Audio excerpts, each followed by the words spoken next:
Ways to Upset Your Mother by Sasha Graffitt. I'm Sasha Graffitt, and this is a picture of my mother, yes? You see how terrible she is, so you can understand why I must always upset her. Of course, I am a foul devil myself. Maybe I'm even a worse rascal than she is.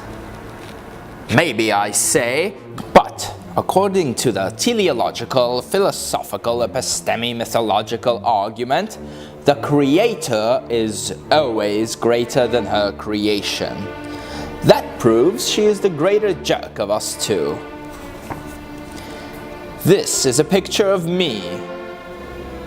I admit there is some familial resemblance. By the way, that's one of my favorite ways to upset my mother. It's sure to upset yours as well.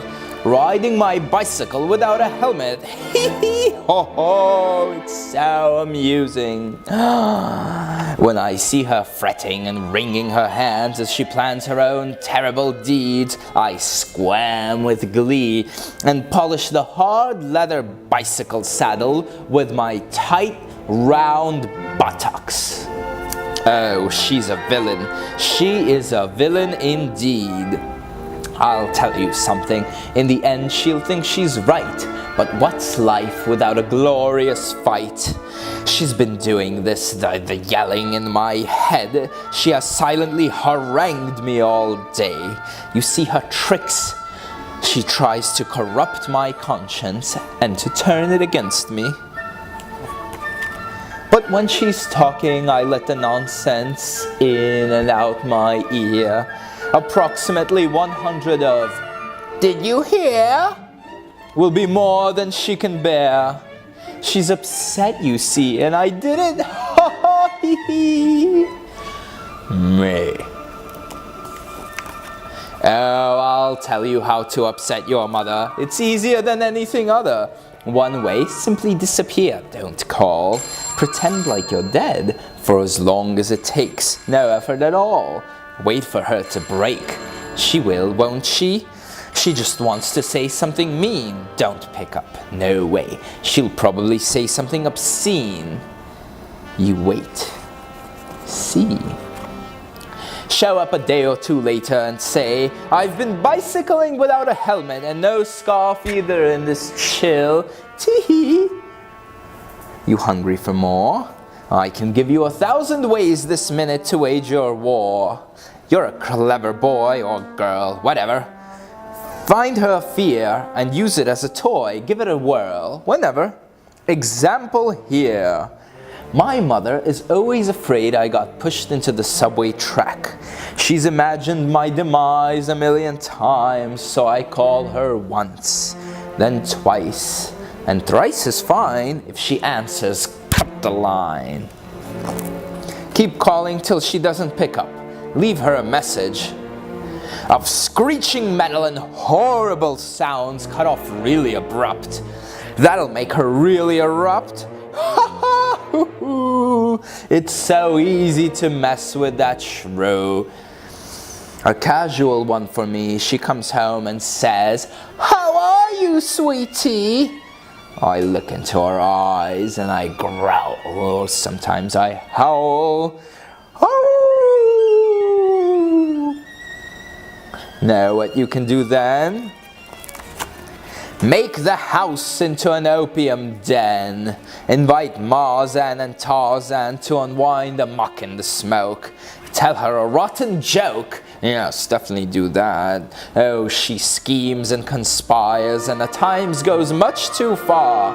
You'll call me a liar, but she forbids me to use the family car. Not nice. Just because I once got expelled from school twice, okay, thrice. Why? Just to listen to her cry. Since she's a witch, it went off without a hitch. Another time I was the winner of a small argument in which I said a thing I really meant, and she refused to make me dinner. I just ate a rat with my cat. Next, quit your job for sure. Find yourself. Tell her you're such a good poet she couldn't possibly know it. Lie. Walk about the house with unzipped fly. pee sitting down and poo standing up. Tell her you don't know who's supposed to clean it up. Make promises that you promptly forget. I tell you that's the best one yet. Better than showing up late, saying happy birthday on the wrong date, calling in dead, and never getting out of bed.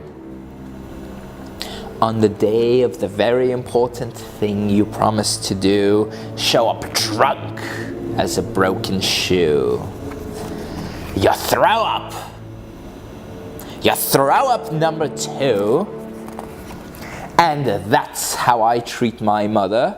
And that's how you should treat yours too. While you're crawling around, you might be tempted to say, Mother, I love you, forgive me, I love you the most. Thank you for letting me live at home, though I'm a grown man or woman almost. But don't. Don't let your mouth betray. Collect yourself and your wits, and don't slip in your own bits, and crawl into your childhood bed. Don't think of the thrill, start planning your next feat instead. Because if you don't upset her, somebody else will. And there will be voices from downstairs. Some stranger says, How does that horrible young man, or is it a woman, dare? And mother, he or she works so hard to upset me, at least I know that she or he cares. Have a contented sigh, then I've got another for you to try. Turn off the lights. Turn them back on, and you are gone. That's the way to upset your mother. The end.